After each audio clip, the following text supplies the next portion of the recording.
Hello everyone! বন্ধুরা চলে এসেছি আমাদের ইংলিশ লার্নিং এর নতুন একটি ভিডিওতে। আজকে আমরা ডেইলি ইউজ সেন্টেন্সেস অর্থাৎ প্রতিদিন আমরা যে সমস্ত বাক্য ইউজ করে থাকি কথাবার্তার মাধ্যমে, সেরকমই কিছু গুরুত্বপূর্ণ বাক্য শিখতে চলেছি। অবশ্যই কিন্তু সম্পূর্ণ ভিডিওটি দেখার চেষ্টা করবেন। আশা করি আপনি অনেক কিছু শিখতে পারবেন। তো চলুন দেখে নিই আজকের আমাদের বাক্যগুলিকে। ১ নম্বর বাক্য রয়েছে, "দরজাটা খোলো।" আমরা কাউকে বলছি, "দরজাটা খোলো।" তখন আমরা বলব, "open the door." Open the door. Open বলতে খোলা অর্থে বোঝায় এবং ডোর হচ্ছে দরজা। ওকে? তাহলে ওপেন দ্য ডোর। এখন যদি এটাকে আমরা একটু রিকোয়েস্ট করে বলতে চাই, তখন আমরা বলবো এইভাবে, "প্লিজ ওপেন দ্য ডোর।" যে দয়া করে দরজাটা খুলুন। তখন আমরা বলব, "প্লিজ ওপেন দ্য ডোর।" বা আমরা ইউজ করতে পারি, "কাইন্ডলি ওপেন দ্য ডোর।" দয়া করে দরজাটা খুলুন। সে বড় হোক কিংবা বয়সে ছোট হোক, সব ক্ষেত্রেই কিন্তু সেম সেন্টেন্স ইউজ হবে। ওকে? নেক্সট। এখন যদি আমরা বলতে চাই, জানালাটা বন্ধ করো। জানালাটা বন্ধ করো। তখন আমরা বলবো, close the window. Close the window. Close বলতে বন্ধ এবং উইন্ডো মানে জানালা। এক্ষেত্রেও সেম। যদি আপনি রিকোয়েস্ট করতে চান, মানে একটু আ অনুরোধ করতে চান, তখন বলা যেতে পারে, kindly kindly close the door. দয়া করে দরজাটা বন্ধ করুন বা জানালাটা বন্ধ করুন। ওকে? নেক্সট। এখানে এসো। আমরা কাউকে বলছি, এখানে এসো। তখন আমরা বলব, come here. Come here. Come here. Come বলতে আসা, হিয়ার HERE হিয়ার বলতে কিন্তু এখানে বোঝায়। ওকে? নেক্সট।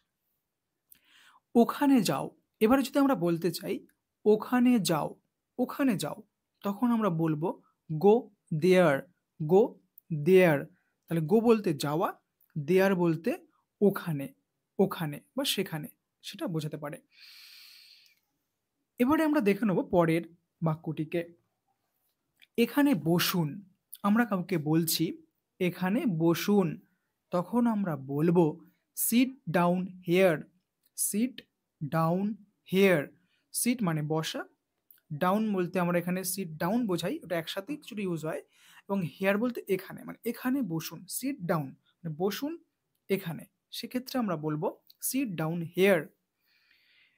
বা আমরা এটাকে যদি শর্টে বলতে চাই যে বসুন, তাহলে আমরা বলব sit down, sit down, sit down. Just যদি বলতে চাই বসুন বা বসো, তাহলে বলব সিট ডাউন, সিট ডাউন। ওকে? নেক্সট। দাঁড়াও। আমরা কাউকে বলছি, দাঁড়াও অর্থাৎ দাঁড়াতে বলছি।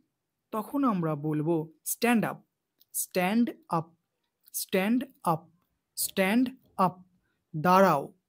এখানে যদি আপনি রিকোয়েস্ট করতে চান যে প্লিজ দাঁড়ান, তখন বলবেন যে প্লিজ স্ট্যান্ড আপ বা kindly stand up, please stand up, এরকমভাবে বলা যেতে পারে। নেক্সট। অনুগ্রহ করে অপেক্ষা করো বা করুন। আমরা বলি অনেককে যে প্লিজ একটু দয়া করে অপেক্ষা করুন। সেক্ষেত্রে আমরা বলবো, please wait, please wait, please wait. অনুগ্রহ করে অপেক্ষা করুন বা করো। Please wait. ওকে? নেক্সট। এটা নাও, এটা নাও। অর্থাৎ আমরা কাউকে কোনো কিছু নেওয়ার জন্য বলছি যে এটা নিয়ে নিন, এটা নাও। তখন আমরা বলবো, টেক দিস, টেক দিস। বা আমরা অনেক সময় বলি না, এটা ধরুন বা এটা ধরো। সেক্ষেত্রেও কিন্তু সেম জিনিস আমরা বলতে পারি, টেক দিস, টেক দিস। ওকে? বা যদি আমরা বলতে চাই, এটা আমাকে দাও বা এটা আমাকে দিন, সেক্ষেত্রে আমরা বলবো, give it to me, give it to me, to me. আমাকে, আমাকে মানে টু মি। তাহলে give it to me, give it to me.